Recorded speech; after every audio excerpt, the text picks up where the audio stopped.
Maître Hélène Courbouet, soyez la bienvenue. Merci, bonjour Anne. Ça a discuté Baltrap un peu. Le Baltrap, je sais que vous êtes super sportive, vous. Elle court très très bien, Hélène. Plutôt Baltrap, ça vous tenterait d'essayer ou pas du tout? Non, j'ai jamais. Non, d'accord. Alors en effet, là, on va parler de trous, mais enfin, façon de parler, on va parler de passoire thermique ce matin avec vous. Qu'est-ce que c'est, ma chère Hélène? Alors, les biens immobiliers, depuis 2006, ont une note de consommation énergétique. Donc, les biens sont classés catégorie A à G, comme sur les machines à laver. Et on parle de passoire thermique pour les biens qui sont en catégorie F et G. Alors, comment savoir quelle est la note de notre bien immobilier? Alors, pour vendre ou pour louer, il faut établir un diagnostic de performance énergétique, le fameux DPE, qui donne donc la note de consommation d'énergie du logement. Jusqu'alors, ce diagnostic n'était qu'indicatif. Depuis le 1er janvier 2023, les logements qui sont classés catégorie G sont interdits à la location. Et comment on fait? Ceux qui sont déjà loués, interdiction d'augmenter le loyer. Okay.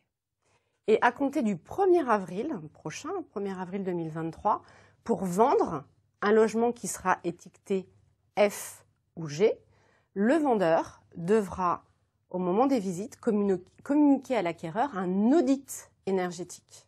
Est-ce que les travaux ils vont être obligatoires ou pas? On va devoir obligatoirement faire les travaux du coup? Il n'y aura pas d'obligation de travaux, mais le vendeur devra fournir à son acquéreur un audit énergétique, c'est-à-dire un document qui fournira 2 scénarios de travaux à réaliser pour augmenter la performance énergétique du logement.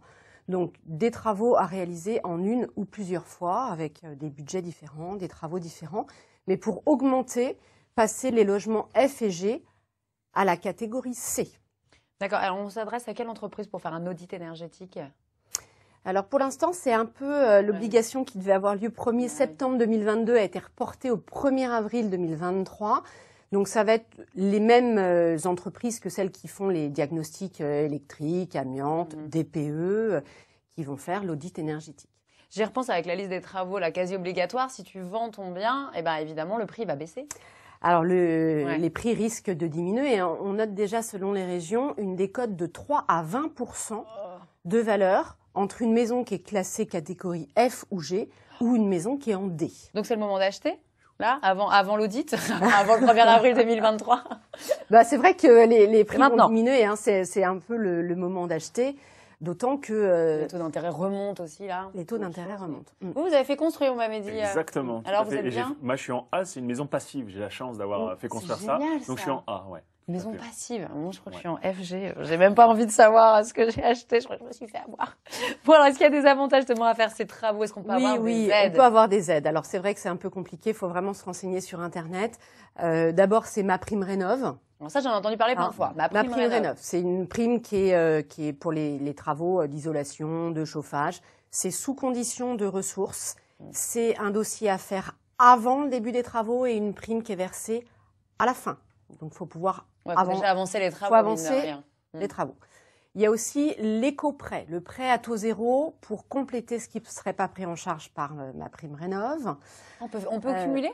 On peut cumuler. De toute manière, pour avoir le prêt à taux zéro, il faut bénéficier de la prime Rénov'. Ok, d'accord. On peut avoir la prime CE, donc c'est le certificat d'économie d'énergie, et ça c'est une prime qui est fournie par les fournisseurs d'énergie, fournisseurs de fioul ou de gaz, qui doivent aussi participer aux économies d'énergie et qui peuvent donner un chèque énergie aux particuliers. Si on est chauffé au bois, pour avoir une installation plus performante, on peut profiter du fonds Air-Bois. Pour les travaux d'économie d'énergie, c'est de la TVA 5,5. On peut faire ça? Oui, oui.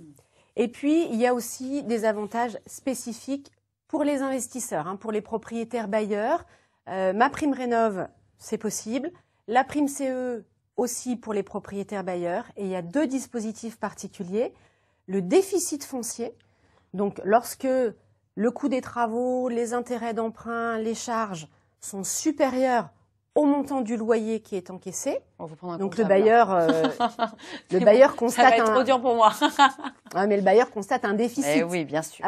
On paye plus que ce qu'on gagne, donc on a un déficit. Et ce déficit peut être imputé sur le revenu global. Jusqu'à présent, le déficit foncier, c'était 10 700 €. Le plafond est remonté à 21 400. Et puis le bailleur peut aussi profiter de subventions versées par l'ANA, c'est l'Agence nationale d'amélioration de l'habitat. Et pour avoir ces subventions de l'ANA, il faut s'engager après à louer à un loyer modéré. Est-ce que si on fait, moi j'avais entendu parler que si on fait ces travaux justement de rénovation énergétique, on est obligé de louer le bien pendant 5 ans, c'est vrai ça? Alors pour certaines primes, il y a une obligation, un engagement de location pour une certaine durée, avec un plafond de loyer. Les propriétaires qui bénéficient de certaines primes, ils ne doivent pas louer au-delà d'un certain montant. D'accord. Parce qu'on peut avoir envie de faire ces travaux pour justement revendre rapidement derrière, mais finalement, on va devoir un petit peu quand même garder le bien. De toute manière, pour certains, comme le déficit foncier, il faut s'engager à louer pendant une certaine durée. Sinon, on n'a pas les avantages fiscaux. Et puis aussi, il ne faut pas faire les travaux soi-même. Maintenant, j'allais embaucher Eric, moi, il a l'air costaud pour installer ma pompe à chaleur. Non, mais il faut que ce soit un artisan qui soit qualifié RGE. C'est reconnu garant de l'environnement. On ne peut pas faire les travaux soi-même pour pouvoir bénéficier des primes. Faut s'armer de patience, il y a des dossiers à monter, il faut faire les demandes de subventions, il faut fournir les devis. C'est un sacré parcours du combattant, mais ça peut valoir le coup quand même. Ouais, parce qu'une pompe à chaleur, je crois que c'est entre 10 et 15 000 euros. C'est lunaire. Mais il faut se renseigner. Il y a quand même des primes qui sont très conséquentes aujourd'hui en faveur de l'environnement et des économies d'énergie. Bon, écoutez, vous n'êtes pas concernés parce que vous êtes A, moi je suis FG, je sais même pas si c'est pas Z sur mon logement. Je me demande pourquoi j'ai signé ce papier, j'aurais jamais dit dire oui. Merci beaucoup, Maître Hélène Courroy, pour tous ces bons conseils. D'ailleurs, si vous avez des questions à poser directement à Hélène ou à nos autres chroniqueurs, n'hésitez pas, vous connaissez par cœur désormais, vous l'avez fait tatouer à l'intérieur de votre avant-bras. Le mail de l'émission, c'est vef.normandie@francetv.fr.